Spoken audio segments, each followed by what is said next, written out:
7 अक्टूबर 2023 को इजरायल पर हुए हमलों का मुंहतोड़ जवाब देने से शुरू हुआ गाजा युद्ध 9 महीने गुजर जाने के बाद भी जारी है। इजरायली पीएम अब तक गाजा में हमास की जड़ों को उखाड़ फेंकने की कसम पूरी नहीं कर पाए। गाजा में चल रहे इजरायली ऑपरेशन में कई आईडीएफ जवान अपनी जान गंवा चुके हैं। हालात इतने खराब हो गए हैं कि आईडीएफ को गाजा के उन इलाकों में फिर से युद्ध लड़ने पर मजबूर होना पड़ रहा है जहां से वे काफी आगे बढ़ चुके थे। ऐसा दावा किया जा रहा है कि गाजा में एक बार फिर हमास लड़ाके एक्टिव है, तो वहीं हमास के चंगुल में अभी भी 100 से ज्यादा इजरायली बंधक फंसे हैं।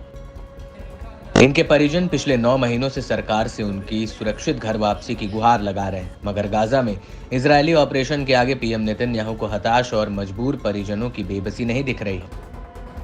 युद्ध के लंबा खिंचने से अब इजरायल के लोग भी सड़कों पर उतर आए हैं, लगातार विरोध प्रदर्शन कर युद्ध रोकने की मांग कर रहे हैं। सरकार विरोधी प्रदर्शनों के बीच इजरायली मीडिया हाउस चैनल 12 ने एक पोल कराया। इसमें आए नतीजे बेहद चौंका देने वाले हैं। बताया जाता है कि अधिकतर इजरायली लोगों का मानना है कि नेतन्याहू को 7 अक्टूबर 2023 की गलती के लिए इस्तीफा देने की जरूरत है। वहीं 44% इजरायलियों का मानना है कि नेतन्याहू को तुरंत प्रधानमंत्री पद छोड़ देना चाहिए, जबकि 28% लोगों का मानना है कि युद्ध खत्म होने पर नेतन्याहू को इस्तीफा देना चाहिए। सर्वे में यह भी सामने आया कि जो लोग खुद को सरकार का बड़ा सपोर्टर मानते हैं, उनमें से 50% का मानना है कि नेतन्याहू को अपना कार्यकाल खत्म होने से पहले पद छोड़ देना चाहिए। वहीं 42% समर्थकों ने कहा कि उन्हें अपना कार्यकाल खत्म करना चाहिए। सर्वे में यह भी खुलासा हुआ कि इजरायली जनता 7 अक्टूबर की तबाही के लिए सबसे ज्यादा जिम्मेदार नेतन्याहू को मानती है। जब हमास लड़ाकों ने अचानक से इजरायल पर एक साथ करीब 3000 से ज्यादा रॉकेट्स की बौछार कर हमला बोला था, इसमें इजरायल के करीब 1200 से ज्यादा लोगों की मौत हुई, तो वहीं करीब 251 इजरायली बंधकों के अपने कब्जे में लिया गया था।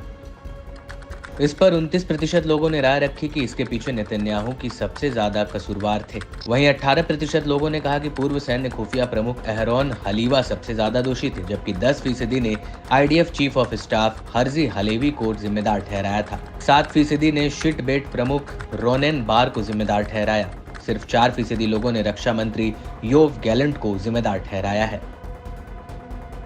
खास बात है कि इजरायली पीएम नेतन्याहू ही एकमात्र ऐसे शख्स हैं जिन्होंने अभी तक इस तबाही के लिए अपनी गलती मानी है।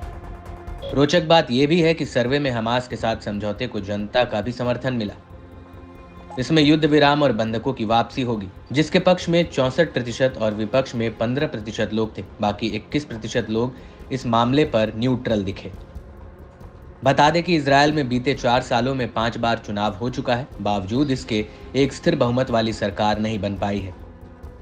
ऐसे में सर्वे में एक और बड़ा रुझान सामने आया है। इसके तहत राष्ट्रीय सुरक्षा इतामार बेन गुइर, जो कि दक्षिणपंथी ओत्मजा यहूदी पार्टी के नेता हैं, बताया जा रहा है कि नेतन्याहू के राजनीति से संन्यास लेने के बाद नेतन्याहू समर्थक गुट का नेतृत्व करने के लिए मतदाताओं के बीच पसंदीदा उम्मीदवार हैं।